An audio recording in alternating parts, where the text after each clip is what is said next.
the camera's off by default. There he is. There he is. Good to see you again, my friend. Hey, thank you. Thanks for having me. Yeah, you bet. Well, listen, everybody, thank you for joining us for another episode of Fuel Stop Chats. I'm one of your hosts, Chris, and with me is my other host, James. How are you, everybody? How are you, Chris?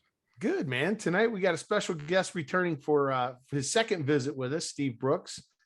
And Steve is the guy who's partially, I think I guess your brother gets partial credit for the creation of the Tour of Honor. Yes. He's not here, so we'll just say Steve did it all. And Steve, by Steve, I mean Steve's wife did it all. Yeah, the right to meet. She is an amazing coordinator. So Steve, why don't you, for people that didn't join us on the last episode, or maybe they don't know what Tour of Honor is, maybe you could just give us a brief description of what Tour of Honor is and a little bit of things you guys do, and then we'll jump into kind of the ride to meet and talk about that. Sure.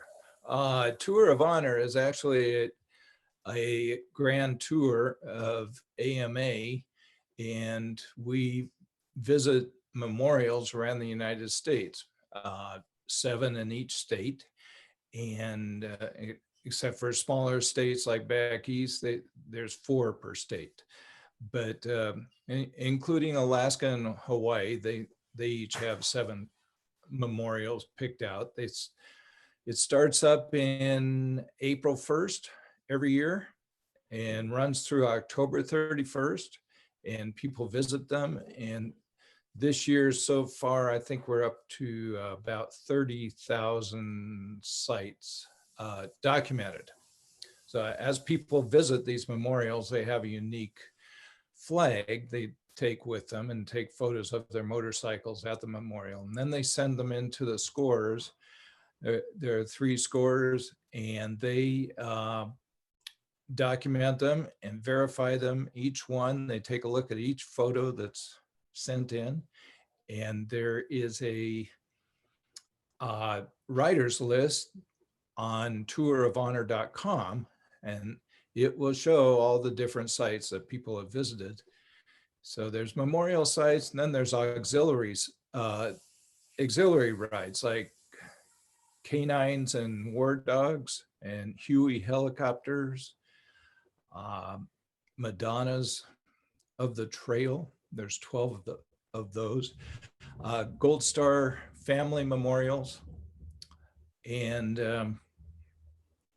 what other one am I leaving out there, Chris? I can't think of any other ones. I had a lot of fun with the people on the tour. They asked me if there were dogs on any of the memorials, because they were also doing the Dogs of War. And then when we went to the Harley dealer, they were bugging me about the Huey across the street from the Harley dealer so they could, and I was trying to go down the list. I said, now I know why everybody wants those pictures. Do you do a 9/11 memorial also? Yes, the 9/11 memorials, that's the one I left out.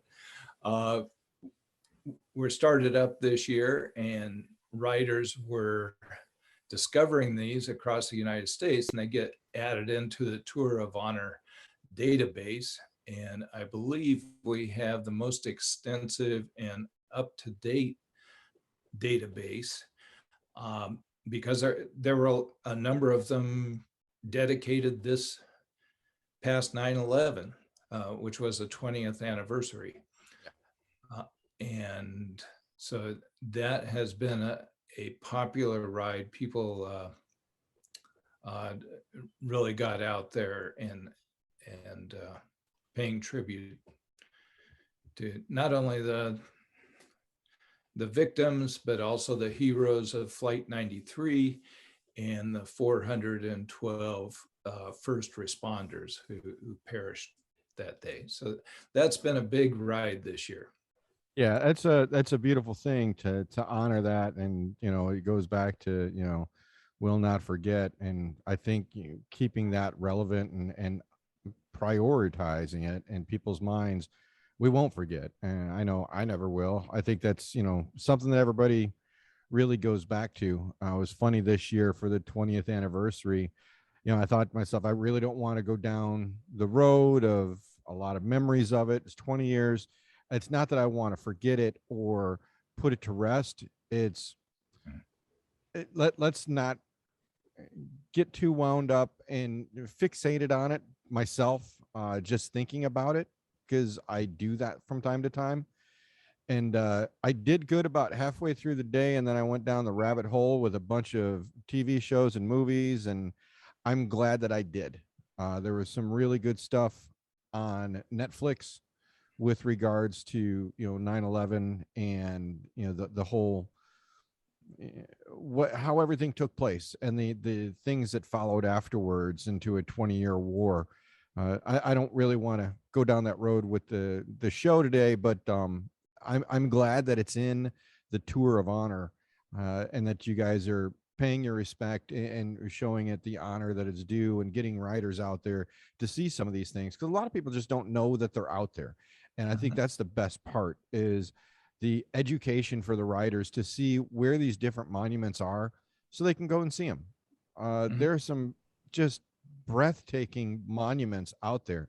I want to make it out to Jersey to look at the teardrop one. I think that is probably one of my favorites that I want to go see. I'm jealous because you guys got to meet up at the 93, flight 93. And what was your impression with that? I believe you had been out there before, but maybe not to the level of touring that you got this year, from what Chris was telling me. Yes, I'd been out there in 2003, which was 2 years afterwards, and it struck me in such a way that I thought, if I can share this type of experience with other motorcyclists, I'd really like to do that. And it took me 7 years, 8 years to figure out how to do that, and that's how Tour of Honor came about. That particular site was part of the 2003 IBR, and that's what this flag is right here. Yep. And yeah, it was an experience. And people that have been to Ground Zero and the Pentagon and Flight 93, it seems to be a consensus that Flight 93 is the most emotional out of the three, because those people on board were true heroes that impacted history by what they did, and diverting the aircraft. And we got to go behind some locked gates where only family members could go. We were invited to go out there, and Chris Black was one of those and it was truly a great experience. It was. The Nacky family was so gracious with their time. They were so gracious with the stories that they shared. And, he said something that was so poignant while we were standing there talking. He said, when they made the decision, they switched from being victims to heroes. Yeah. And he said, that's why we're not calling these guys victims, because it was a unanimous vote. Everybody on the flight unanimously decided this is what we're going to do. And he said they switched from being victims to heroes.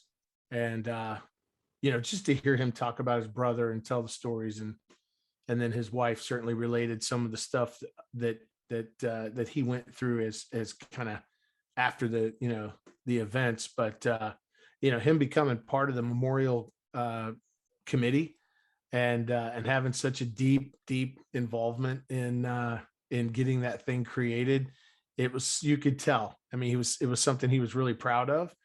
I thought they have done an amazing job. I was up there not long after it happened. The dump was still there, the chain link fence around the dump. I mean, it was, and to see what that's turned into now is just a magnificent tribute to those folks. And I think his brother would be very proud of, the memorial that they've created in the crew's honor. So I thought it was an incredibly unique and just such a blessed opportunity. I was so glad you got me on the list, Steve, to come up and join you guys. It Yeah. was great. Glad you joined us. So So I was going to say, I have a quick question, not to cut you off, Chris, but you had said that this ends on October 31st, this year's. Yes.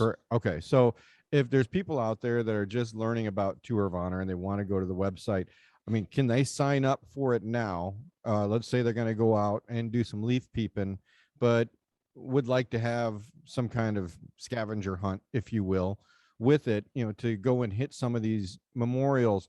Would they be able to sign up now? Indeed. And what would the cost be on that? The cost is $125 per person. For the passenger, it's $100.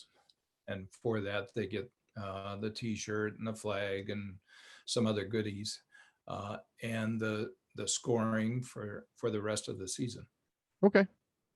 And $25 off the top goes to their choice of 3 different charities: Fisher House Foundation, Gold Star Family Monuments, or the police and fire, the fallen heroes. Those are the 3 choices of charities this year. All right, thanks. And I don't know, James, if you remember Paul Emo, but he's a big Fisher House supporter and does a lot of fundraising.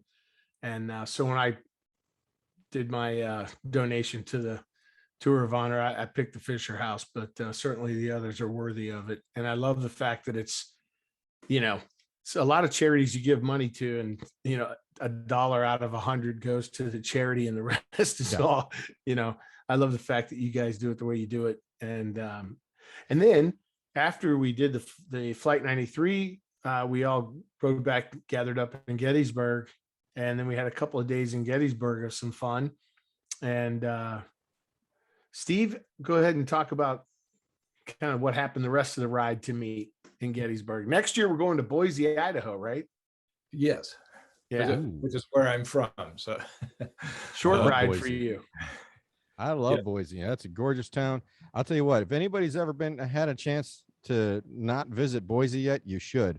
And do it during the fall, college football time. Because I'll tell you what, I was able to go up there and sit in a tailgate party for the college that's there, Boise State, the big blue field. Yeah. It was the best college tailgating experience I've ever had. And the reason why I say that is there is a sense of community within Boise that, we were sitting right there in the parking lot right outside the gate. I think actually we had parked our car over in the grocery parking lot or down the street from the grocery store that's over by the stadium. Met up with some friends, but there's kids running around. Little ones, little tykes. You go to a college game at University of Florida, it's power drinking and just raunchiness. I'm generalizing on a lot of college places. It's not a family friendly environment for the most part that I've seen. Whereas with Boise State, there are people out there barbecuing. It was very wholesome. It was just, I didn't notice a lot of parents worried about their children's disappearing. That's the sense that I felt. It felt like I was back in the 70s when I was a kid. You just run around, and it's not that the parents didn't care about the kids. It's the parents felt safe enough to have the kids just run around and be a kid. You go in the game, you come out of the game, everybody was really friendly. But and Boise itself is just a great little town. Really enjoyed it. So I'm sort of jealous of where you live. Well, come on out until February. Until February. Well, the weather isn't that bad, but and you see a lot of older people in their 70s and 80s wearing Boise Bronco shirts. And it's a family thing. And there's some really good riding up there too. You go north of Idaho, up there in the mountains. Woo! Yeah, it's gorgeous. Yeah, Lolo Pass and Coeur d'Alene. Oh, yeah. Very I've been nice. blessed. I've been able to hit all those spots. And my next adventure is the BDR, Idaho. I Mm. really, really, really, really want to do that. But backcountry discovery routes. Oh, okay. It's Okay. a off-road trail ride, Nevada border all the way to Canada. So it's All dirt and gravel, truck Nice. roads, trails. yeah. Nice. So anyway, back to what we were talking about. Yeah, We sorry. were talking about Gettysburg and the ride to meet this year. And Steve, what was your perspective? I didn't get a chance to talk to you much after the event. I know how busy you were, but I thought it'd be cool to kind of recap it and say, you know, what'd you think? What'd you think of Gettysburg? What'd you think of the event? Gettysburg was a perfect place to have it. And I thank Chris Comley for coming up with the idea. I mean, for anybody with an interest in history, especially military history, should visit this place. It's the 3-day battle that took place there and the tens of thousands of guys that perished in those 3 days is just, you know, and there are so many monuments there. Seems like there's a monument every 50 feet in a lot of places. You know, people that came from New Hampshire and New York and Wisconsin and California that fought there in different regiments. And I thank you, Chris Black, for spearheading that motorcycle tour you did. That was a lot of fun and learned a lot. There's a lot to it. Yeah, I mean, we spent 4 days there, and I think we could have spent a month there. Just, yeah, it's fascinating. So we went there on Wednesday and left on Sunday. And during that time, we had meet and greets in the evenings and restaurant meals, and it was a lot of fun.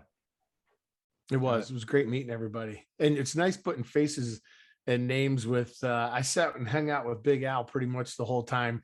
Whenever we were getting together, and we hit it off at the Flight 93, and then we left together and went and had lunch at the John Benet, which is the oldest inn in Pennsylvania, and then rode back to as far as Chambersburg together, and then he finished his ride over to Gettysburg, and I went down the road to my house. But you know, it was good. We had dinner together at the rider, you know, dinner that we had.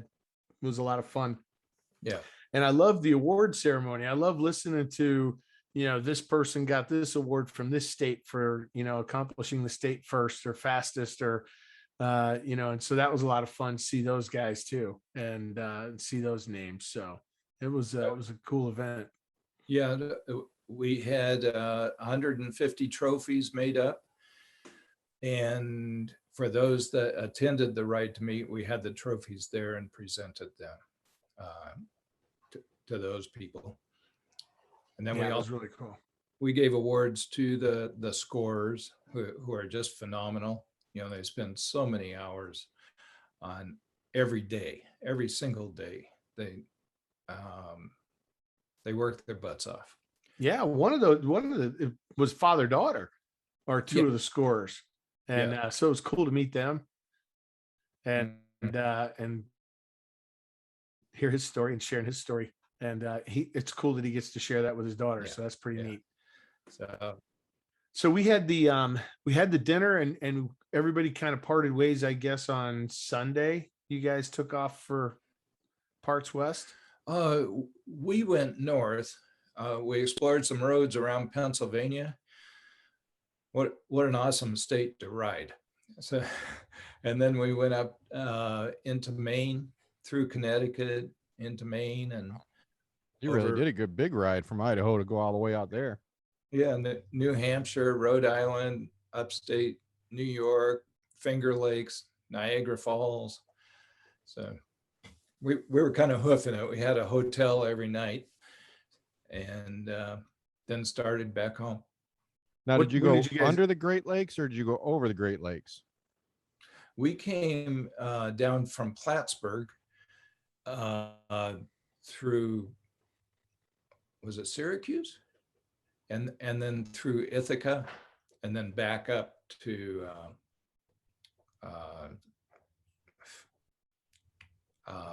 up to Niagara Falls, up to Rochester, Niagara Falls. So when did you guys actually get home? The 25th, which, or I think it was Saturday. So you guys are just barely unpacked. Yeah. Yeah. Oh, that's awesome. Oh, I have to tell you, the weather, I mean, it was uncanny how we missed the rain. Is just, it didn't rain on us for 3 weeks. And Isn't it great when that happens? oh, it's amazing. So yeah, I bought a new rain suit for Cynthia, and it was untouched. So that's a good thing. That is a really good thing. Yeah, I remember we were talking about having lunch together. Al and I looked at the weather radar and I said, Al, you're going to have to eat this burger in about 45 minutes or less. He said, why? I said, because we're going to get wet if we don't. And we ate it was about 45 minutes or so. And we passed you guys. Well, no, it was Jack and the Naki couple came in as we were leaving. And I said, well, you guys better hurry up and eat because it's going to get wet here in a little while. But we took off for Gettysburg after that, and both of us got back dry, so that was cool. And then the one morning, Thursday morning, when we had the first tours, it was a little cloudy and overcast, and we all had our rain gear on, prepping for the worst. And somewhere about halfway through the ride, we were like, man, it's just too hot. It was still pretty overcast, but we didn't get rained on at all. And then the sky opened up that afternoon, and the next day, Friday, was beautiful. And so you guys you bringing some good weather with you. I don't know how we did it, but that makes a fun trip though when you can ride. It does. It makes the trip so much more enjoyable. Although, I mean, I don't mind getting wet. It's a little added excitement, but yeah, I look back at some of the trips I've done. I remember I did a 30-day trip, and there was only 4 times that I put on the rain gear. That's not too bad. So, yeah, it could have been a lot worse for us. It's gonna be a lot worse. My cousin and I, when we first did our first cross country together, him and I, he was asking me all these questions because he'd never done any real long distance riding. And I said, just come prepared, for all kinds of weather. It'll be 80 degrees and 2 hours later, it'll be 40 degrees. So, as we get up in the mountains and stuff, and, so just have a sweatshirt handy or have your rain gear handy, and let's just go. Let's just have fun. And I met him out in St. Louis. We took off and all the way out to the coast, all the way back, didn't get one drop of rain. And I said, it's rare that I can ride 7,000 miles and not get wet at least once. So a couple of years goes by, and then him and I decided we were going to do another one. And so I met him out in St. Louis. I think it rained every day but 3. So it got its revenge on us the second trip. It even to include some hail, but it happens. Yeah, that was the trip when you guys almost drowned in Cody, I thought. Yeah, we I've got some pictures of that too, right after we parked our bikes. It was definitely a toad choker. But the Lolo Pass ride, we left Salmon and went up to Lolo, and then down to Lewiston, Idaho, over the Lolo Pass. And it was I want to say it was like 75 to 79 degrees, real low humidity, and just the big white puffy clouds, every once in a while. This is exquisite weather. Yeah.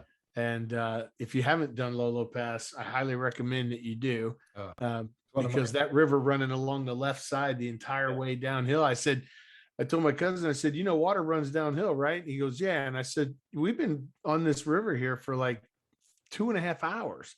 Like, how long can you ride downhill? It's a long way. But then you get down there and loop around Coeur d'Alene. It's another beautiful city. Yeah. And so I'm looking forward to Boise. I hope that I can get out to the Isle of Man with James for my 60th birthday to go to see the Isle of Man TT races and a little Scotland tour, and then come back in time to be able to hook up the ride to meet to Boise. So that'd be a lot of fun. What a bucket list item. It's my 60th. My wife actually is the one that came up. She knows I've talked about it for, I don't know, a decade or more.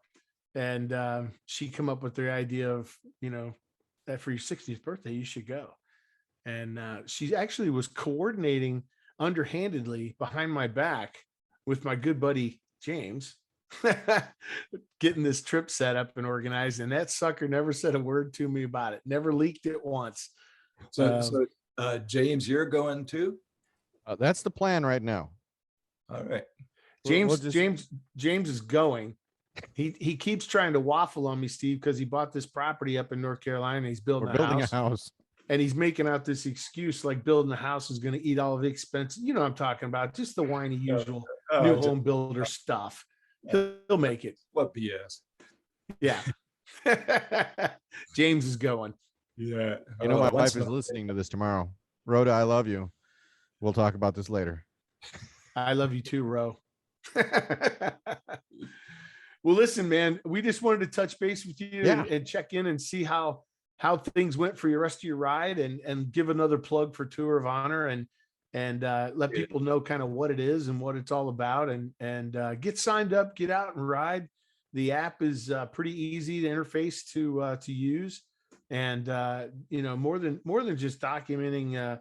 I know a lot of people race to get it done and see how many and all that, but for nothing else, just take a casual weekend here or there and go see some of these monuments that you may not have ever experienced or seen. Yeah, and it's a great excuse to ride. Exactly. And a lot of them are out on back roads that people never knew were there. Yeah, it was great talking to some of the riders. The couple from Kansas, he's like 6'7", big mountain of a guy. Rocky Gibson. Rocky and his wife. I rode with them around up. We met in the morning actually on the way to Flight 93. So we rode up together, and then they were on they took one of the tours with me around the battlefield and got to spend some time with them. But listening to them talk about finding some of the memorials and some of these little towns, and he said, we asked people, joggers, do you know where this monument is? No. People that live in the town had no idea it was there. Right. He said, so that to hear the folks that ride these, rides and check out these memorials and to hear their stories was a lot of fun. It was inspiring me to get off my butt and get out and get a weekend in and get some monuments seen. As you said, I spend most of my spare time on the battlefield at Gettysburg, and I've been doing that day in and day out for years, and I don't know that I've still seen every monument. I think there's 2 or 3 that I've missed. So I've got to get up on Big Round Top and hike up there and see those. But I did Lost Avenue the weekend after you guys left. Hadn't been back there in a long time. I forgot about the 4 or 5 monuments that were back there. So it was nice to revisit that. Nobody goes back there because nobody knows it's there. So it's a lot of fun. And the cavalry battle, the East battlefield that nobody really visits much either. I'm trying to, create a tour based on little seen, little known, and get people around to those kinds of things. In fact, Chris Comley reached out to me and said, how do you get to that place? And I said, come on down, we'll go. I'll show you where it's at. So he was interested in it. But really, really good catching up with you, Steve. Really enjoyed the time. Can't thank you and your wife enough for putting on such a great event. And so nice to be able to meet you face to face and share a meal and get to know you guys a little better. Yeah. Well, thanks for coming. Thanks for sharing Gettysburg with us. So absolutely. We had a great time. Great time. All right. Well, we'll look forward to next year and getting together and letting everybody know when the list comes out. It's sort of a hot and heavy thing for people that are listening to for the first time as far as the Tour of Honor. They release it on the 1st of April, correct? Yes. 12:01. And 1201, and there are riders that are hitting the road at At 1202. 1202. And here's the thing, and I just want to throw this out to everybody. It doesn't matter what you ride. You could be on a big Harley, you could be on a dirt bike, you could be on a moped, you could be on a crotch rocket. Get out and ride, visit some monuments, learn a little bit about the history that's in the areas that's around you, or if you want to do the entire state, see what your state has to offer. It's a great reason to get out there and ride, but it's also more fun for me. And I can pretty much speak for Chris on this one. When you're learning a little bit with it, it makes you appreciate it a little bit more. Absolutely. Learn and ride and learn. That's the ride history motto. Oh, that's good. I like that. Well, So- thanks. Thanks for again. having me. Really appreciate it. You Not a bet. Make problem. sure you tell your wife I said hi and thanks again for everything. Will do. Thanks, Chris. James, Thanks, James. I think we've got a card game coming up this We evening. do. And have a that's where card we game. go from being friends and co-hosts to enemies. Yes, we do. We partner with other folks when we play cards. So James, until we see each other on the card table, ride her out. Yeah. Right or out. Right.